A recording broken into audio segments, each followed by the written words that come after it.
အားလုံးပဲမင်္ဂလာပါရှေးဦးစွာဘုရားသခင်ရဲ့ကြီးသူတော်ကိုချီးမွမ်းပါတယ်ကျွန်တော်တို့ဒီနေ့ခရစ်စမတ်အချိန်ရာသီရောက်တဲ့အခါမှာခရစ်စမတ်နဲ့ဆိုင်တဲ့အကြောင်းအရာမတ်စိတ်ကလေးတွေကိုပြန်ပြီးတော့မှခွန်အားပေးနှိုးဆော်ချင်ပါတယ်နောက်ဘက်တော့ခွန်အားပေးခြင်းတဲ့အရာကတော့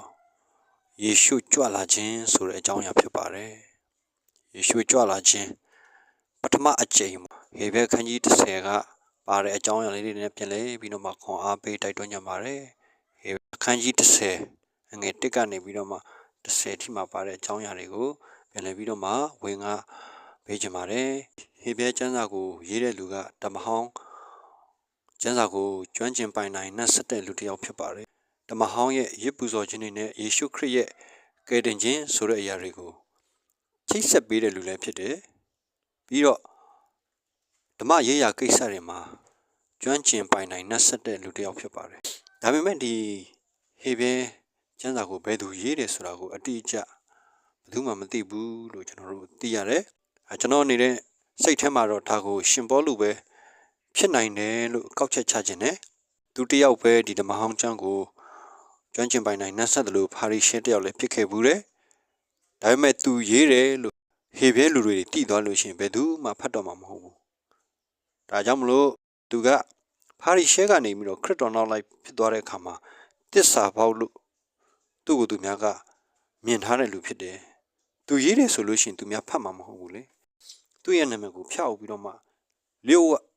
ကလောင်ပုံစံနဲ့ရေးထားတဲ့ပုံစံလေးတွေ့ရတာဖြစ်တယ်ဆိုတော့အငယ်1မှာကျွန်တော်ဖတ်ကြည့်တဲ့အခါမှာပြည့်ညတ်တရားဆိုတဲ့စကားလုံးလေးပါတယ်ပြည့်ညတ်တရားလို့ပြောတဲ့အခါမှာစနစ်အဟောင်းမောရှေအားဖြင့်ဖျားပေးတဲ့ထုံတန်းအစဉ်အလာတွေကျင့်ဆက်ရမယ့်စီကံတမတ်ချက်တွေပူဇော်ခြင်းနဲ့ဆိုင်တဲ့ဘာသာရေးအခမ်းအနားတွေဒီဟာကမောရှေအားဖြင့်ဖြစ်လာတာဖြစ်တယ်ဝတ်ပြုကကျမ်းမှာရှိတယ်ဆိုတော့ကျွန်တော်သိရတယ်ဝတ်ပြုကကျမ်းကိုတေချာဖတ်ကြည့်တယ်ဆိုလို့ရှိရင်ပုံရိပ်လေးတွေပဲဖြစ်တယ်အရေးမှတ်ကလေးတွေပေးထားတာအခုပြည့်စုံလာတဲ့အရာတွေကဆက်ကြည့်တဲ့အခါမှာကျမ်းစာတအုပ်လုံးရဲ့အခြေဆက်ကိုကျွန်တော်ပုံနားလည်သွားမှာဖြစ်တယ်ဒီကျမ်းစာတွေကတယောက်တည်းရေးတာတော့မဟုတ်ဘူးလူအများနဲ့ရေးတာဖြစ်တယ်ဒါပေမဲ့အကြောင်းအရာတစ်ခုတည်းကိုပဲရည်ညွှန်းနေတာကိုကျွန်တော်တို့တွေ့ရတယ်ဒါကိုဝိညာဉ်တော်မုတ်သွင်းတဲ့နှုတ်ကပတ်တော်ဆိုတာကိုကျွန်တော်သိရတာဖြစ်တယ်နောက်ထပ်ကျမ်းကြောင်းလေးကနှုတ်ဖြစ်လက်တန့်သောမင်္ဂလာအကျိုးတို့ဤတေချာသောပုံသဏ္ဍာန်ကိုမပြတဲ့တေချာတဲ့ပုံသဏ္ဍာန်မပြဘူးသူကဘာလဲဆိုအရိတ်တက်ပဲဖြစ်တယ်အကောင်ထဲမပါဘူးမောရှေစီရင်နဲ့ပြည့်ညတ်ထဲကိုအသေးလိုက်လို့ရှိရင်တော့အဲ့ဒီအုပ်စုဟာဘယ်ထဲမှာပဲရှိလဲဆိုလို့ရှိရင်အရိတ်ထဲမှာပဲရှိသေးတယ်ဆိုတော့ကျွန်တော်တွေ့ရတယ်အခုခေတ်အသင်းတော်တွေကိုကျွန်တော်ကြည့်တဲ့အခါမှာမောရှေပြည့်ညတ်တရားအတိုင်းလိုက်တဲ့အသင်းတော်တချို့ရှိတယ်အသင်းတော်ကသာဗရိညင်တရားသစ်အသင်းတော်လို့ပြောပေမဲ့จิตသုံးမှုတွေကဘယ်အရာတွေကိုပေါင်းစပ်ထားလဲဆိုလို့ရှိရင်မောရှေရဲ့ပြည့်ညတ်ချက်တွေနောက်ကိုပြန်လိုက်သွားတော့ကျွန်တော်တွေ့ရတယ်တချို့ကတော့တိတိတကြကြီးမလိုက်ပေမဲ့လည်းအဲ့ဒီဘက်ကိုပြန်ပြီးတော့ຫນွယ်နေတယ်ဆိုတဲ့အရာလေးတွေကိုကျွန်တော်တွေ့ရတယ်အဲ့ဒီအချိန်တုန်းကအစ္စရေးလူမျိုးတွေကအခိုက်အတန့်အတွက်ပြောထားခဲ့တဲ့အရာတွေကိုဒီကြီးစုတော်ကာလမှာအသင်းတော်တွေကအစ္စရေးလူမျိုးမဟုတ်တဲ့လူတွေကသွားကျင့်သုံးတဲ့အခါမှာဘလို့မှဆက်လို့မရဘူးအဲ့ဒါကိုကျွန်တော်နားလည်ရမှာဖြစ်တယ်နောက်တစ်ချက်ဘာပြောလဲဆိုအရိတ်ကိုသာပြသည်ဖြစ်၍တဲ့စုံလင်ခြင်းအဖြစ်နိုင်မတည်နိုင်ရတနည်းအားဖြင့်ပြောမယ်ဆိုလို့ချင်းအရိတ်ဆိုတော့တိနာတောင်ကိုပတ်နေတာနဲ့တူတယ်ဒီຢာကဒီဘက်ကရာနီတောင်ကုန်းကိုပတ်ရမယ့်အရာဖြစ်နေတယ်တခါတလေကျွန်တော်တို့မိမိကိုတေချာသုံးသပ်ဖို့လည်းလိုပါတယ်ဘာသာရေးခေါင်းဆောင်တွေရဲ့တုံ့တင်ဆုံးမမှုအတိုင်းသွားနေတာလားကိုယ်တိုင်ကျမ်းစာမဖတ်ဘူးဖတ်ခဲ့ရင်တော့မှလိုလားလားသိချင်စိတ်အားကြီးပြီးတော့မျောလင့်ချက်ကြီးမားစွာနဲ့မဖတ်တတ်ဘူးအဓိကပြဿနာကတော့ကိုယ်တိုင်ကျမ်းစာမဖတ်လို့အဲ့ဒီပုံရိပ်မှာစနစ်တွေရှိတယ်တရိษံအသွေးအဖြစ်အပြစ်လွတ်တယ်ကပောက်ကျမ်းခန်းကြီး3မှာဇက်လန်းကအစတာဖြစ်တယ်အသီးစားတဲ့အဖြစ်ပြက်ပဲနားမထောင်ဘူးကြင်ချင်းဝင်လာတယ်အမှသိသွားပြီဖះကတော့သူရေးတဲ့ဇက်ကိုသူမနိုင်ဘူးလားလို့မေးစရာအကြောင်းရှိတယ်ဒါပေမဲ့လူသေဖို့ဖြစ်လာတဲ့အခါမှာဖះကသူ့ရဲ့အမျက်ဒေါသအပြစ်စီရင်ခြင်းကိုလွဲချပစ်လိုက်တယ် condemnation ဆိုတဲ့ဆိုင်းငံ့ပြစ်ဒဏ်လို့ခေါ်တာပေါ့ judgment punch pound လို့ခေါ်တာပေါ့နော်လိုက်တာ punch pound လုပ်လိုက်တာဘာကိုအစားထိုးလိုက်တယ်ဆိုတော့ substitutionary death ဆိုတဲ့အစားထိုးအသေးခံခြင်းဝင်သွားတယ်အကောင်တစ်ကောင်ကိုတက်လိုက်တယ် ဝိယုံခြုံပေးလိုက်တဲ့ကိစ္စဒီအရှက်အတွက်အကောင်တစ်ကောင်ကိုတက်ပြီးတော့မှအရေးကုန်ခြုံပေးလိုက်တဲ့အခါမှာအမြဲတမ်းလုံခြုံသွားတယ်ဆိုတဲ့အရာတွေ့ရတယ်ဒါပထမဦးဆုံးအစားထိုးလိုက်တဲ့အသွေးသွန်းတာကိုကျွန်တော်တွေ့ရတယ်နောက်တစ်ချိန်ယေရှုခရစ်အသေးခံအသွေးသွင်းမယ်ဆိုတဲ့ပုံရိပ်ကလေးပဲဖြစ်တယ်ဆိုတော့အာရန်ရဲ့သားနှစ်ယောက်ကသွားရစ်ပူဇော်တယ်ဘုရားကအငယ်ရဲ့ပူဇော်ခြင်းကိုပဲလက်ခံတယ်ဘာဖြစ်လဲလဲဆိုတော့အသွေးပါလို့ပဲဖြစ်တယ်အဲ့ဒီအသွေးထဲမှာဘာရှိလဲဆိုအသက်ရှိတယ်အကြီးကောင်ကတော့အငယ်ကောင်ကိုတတ်လိုက်တော့တနေ့မှာအငယ်နေရာမှာရှေသကိုပြန်နေပြီးတော့မှအစားထိုးလိုက်တယ်ဆိုတာကျွန်တော်တွေ့ရတယ်ဒါကြောင့်ကပ္ပပေါ်မှာကာအိနာလိုင်းနဲ့ရှေသလိုင်းနှစ်လိုင်းပဲရှိတယ်လူမျိုးနှမျိုးပဲရှိတယ်ဖះကိုယုံကြည်ကိုးကွယ်သူနဲ့ဖះကိုမယုံကြည်မကိုးကွယ်သူဒါဒီနေ့အထိပဲဖြစ်တယ်ကာအိနာရဲ့ရစ်ပူဇော်ခြင်းညှဉ်းပယ်ခံခြင်းအကြောင်းကတော့အသွေးမပါဘူးအသွေးထဲမှာအသက်ရှိတာဖြစ်တယ်ဒါကြောင့်အသွေးသွင်းခြင်းမရှိရင်အပြစ်လွတ်ခြင်းမရှိဘူးဆိုတဲ့အရာဖြစ်လာတာဒါကပုံရိပ်ခေါ်တာဖြစ်တယ်ဒါပေမဲ့တကယ်အကောင့်ထဲမပေါ်ခင်အထိတော့အဲ့ဒီပုံရိပ်နဲ့ပဲကျွန်တော်တို့မပြတ်မကွက်သွားရလိမ့်မယ်ဒါကြောင့်မောရှေပြည့်ညက်တရားကအရေးပဲယေရှုခရစ်ကြွလာတဲ့အခါမှာကားတိုင်းမှာအသေးခံပေးလိုက်တဲ့အခါမှာကတော့ဘာဖြစ်လဲအကောင့်ထဲပေါ်သွားပြီဒီတစ်ခါမှာကတော့ဘာဖြစ်လဲအရေးမလို့တော့ဘူးအကောင့်ထဲဆိုတဲ့အတိတ်တော်ပြုပြင်ခြင်းဆိုတဲ့ယေရှုခရစ်ကိုပဲဗဟိုပြုရတော့မှာဖြစ်တယ်ဒါကြောင့်မလို့ကျွန်တော်တို့ဘာဖြစ်လဲဆိုတော့ကျမ်းစာကအထံတော်သို့ချင်းကပ်တော်သူတို့ကိုစုံလင်ခြင်းအဖြစ်၌မတည်စေနိုင်ရာရှင်ဟေဘဲ30နှစ်ကနေ၄ရှင်ဖတ်မယ်ဆိုရင်တည်စေနိုင်လင်ဝတ်ပြုတော်သူတို့သည်တခါတည်းနဲ့စင်ကြယ်ခြင်းသို့ရောက်ပြီးမှနောက်တစ်ဖန်တန်ဝေကရเสีย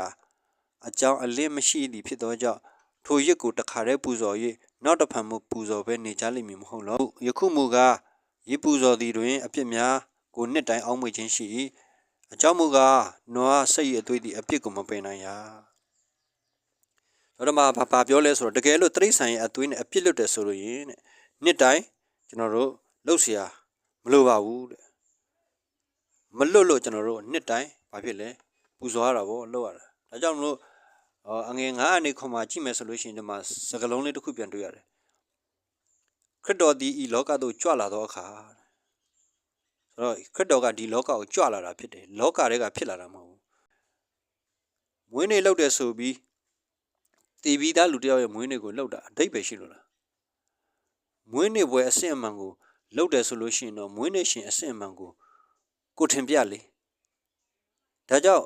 ခရစ်တော်ကြွလာတော့ကိုပဲတောင်းမှာဖြစ်တယ်စာရန်ကလည်းသိတယ်မယုံကြည်သူတွေကြားမှာဒီလိုမျိုး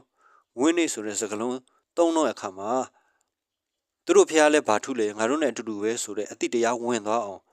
ဒါကိုကျွန်တော်တို့မြင်အောင်ကြည့်ဖို့လိုတယ်ဘာဖြစ်လို့လောကကိုကြွလာတာလဲဒီမှာကျမ်းစာဘာပြောလဲဆိုအိုးဖះသခင်ကိုတော်ဒီရစ်နှစ်ပူဇော်ခြင်းကိုအလိုတော်မရှိသည်ဖြစ်၍လူနဲ့ဖះကြားကပြဿနာကတရိษံအသွင်းနဲ့အလုံးမဖြစ်ဘူးဒါကြောင့်မို့ကျမ်းစာကထပ်ပြောတယ်ကျွန်တော်အဖို့ကိုခန္ဓာကိုပြင်ဆင်တော်မူပြီးစာလံအခန်းကြီး40 6နေ8မှာလဲကိုတော်ဒီရစ်နှစ်ပူဇော်တကားကိုအလိုတော်မရှိသည်ဖြစ်၍ကျွန်တော်နားကိုဖွင့်တော်မူပြီးမိရှောရာရစ်နှစ်အပြစ်ဖြေရာရစ်များကိုတောင်းတော်မူသောအခါကျမ်းစာလိမ့်နဲ့ကျွန်ုပ်ကိုအမတ်ပြု၍ရေးထားသည်နှင့်အညီ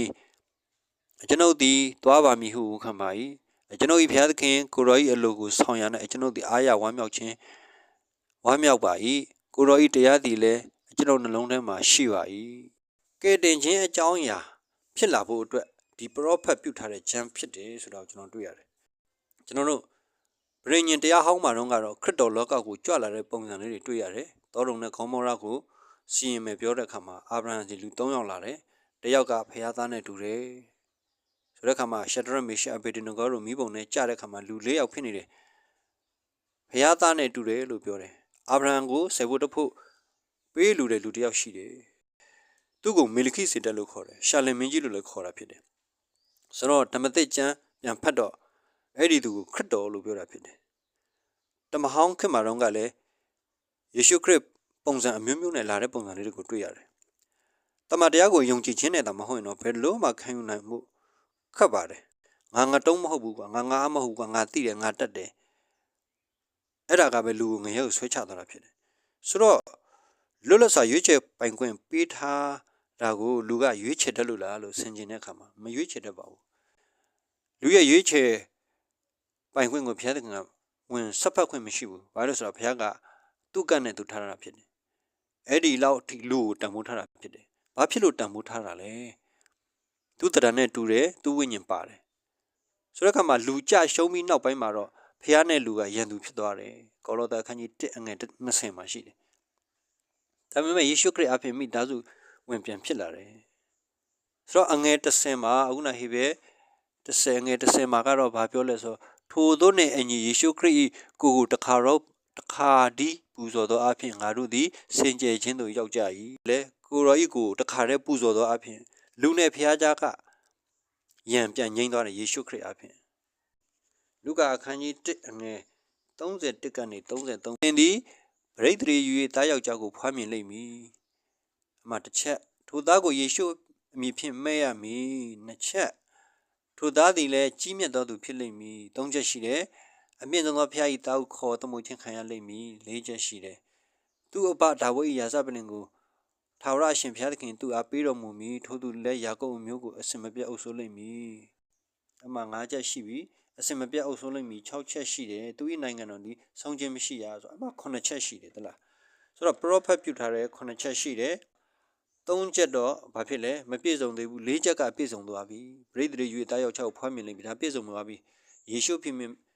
အမည်ဖြင့်မဲ့ရမည်ဒါလည်းပြည့်စုံပြီကြီးမြတ်တော်သူဖြစ်လိမ့်မည်ဒါလည်းပြည့်စုံပြီဘုရားဤတာဟုခေါ်သမုတ်ခြင်းမျိုးကိုခံရလိမ့်မည်ဒါလည်းပြည့်စုံပြီနောက်3ချက်ကတော့4ချက်ပြည့်စုံပြီနောက်3ချက်ကသူ့အဘဒါဝိဒ်၏ရာဇပလင်နော်ယေရှုခရစ်ကဣသရေလလူမျိုးတို့ကြွလာပြီးမှဣသရေလတွေကညှင်းပယ်လိုက်တဲ့ခါမှာဣသရေလတွေကိုဘုရင်အနေနဲ့မအုပ်ချုပ်လိုက်ရဘူးအဲ့ဒါမပြည့်စုံသေးဘူးဒါအနှစ်ထောင်ကာလမှာပြင်လည်ပြီးတော့မှအုပ်ချုပ်မယ်ဆိုတော့နော်အစင်မပြတ်အုပ်ဆိုးလိုက်ပြီအခုလည်းအစင်မပြတ်အုပ်မဆိုးသေးဘူးဘာဖြစ်လဲဆိုတော့ခေါင်းကင်ကိုပြန်တက်သွားတယ်ဆုံးခြင်းမရှိရဒါလည်းမပြည့်စုံသေးဘူးဒါပေမဲ့ဒါထာဝရကာလမှာဆုံးခြင်းမရှိရတော့ဘူးဒါကြောင့်မလို့နေ့9ချက်မှာ4ချက်ပြည့်ပြီး3ချက်မပြည့်သေးဘူးဆိုတာကိုကျွန်တော်တို့တွေ့ရတယ်တကယ်လို့ဒါဣသရေလတွေကယေရှုကိုဘုရင်ဖြစ်လက်ခံမယ်ဆိုလို့ရှိရင်တော့9ချက်စလုံးပြည့်စုံသွားမှာဖြစ်တယ်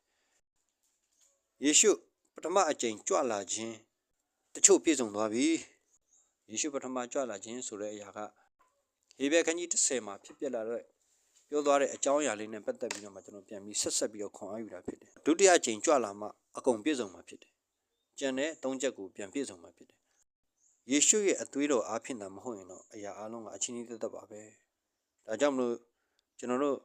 မောရှေရဲ့ပညတ်ချက်ကတော့ဘာဖြစ်လဲပုံရိပ်သက်ဖြစ်တယ်မရောက်လာခင်တော့ဒီပညတ်တရားကအရှိကစောင့်နေတာဖြစ်တယ်ဒါပေမဲ့ယေရှုတရားရောက်လဲရောက်တော့ပညတ်တရားကပြည့်စုံသွားတဲ့အခါမှာပညတ်တရားနေရာမရှိတော့ယေရှုခရစ်တော်ကြွလာခြင်းပထမအကြိမ်ဒီအရာလေးကိုကျွန်တော်တို့သိရှိပြီးဆိုလို့ရှိရင်ယေရှုဒုတိယအကြိမ်ကြွလာခြင်းဆိုတဲ့အရာကိုအဲ့ဒီဘက်ကိုကျွန်တော်တို့ပြင်ပြီးတော့မှမြန်မိမောင်းထိုးဖို့လိုပါတယ်ဆိုတော့အခုအချိန်လေးကျွန်တော်တို့ကပထမကြွလာခြင်းမှာပဲပြောနေလို့မရဘူးဒုတိယကြွလာခြင်းတော့ကျွန်တော်တို့ကပြန်လည်ပြီးတော့မှပြင်ဆင်ရမှာဖြစ်တယ်ဆိုတဲ့အရာကိုပြန်လည်ပြီးတော့ခွန်အားပေးတိုက်တွန်းခြင်းနဲ့ရောက်စံကုန်ဖျက်သခင်ကောင်းကြီးပေးပါစေ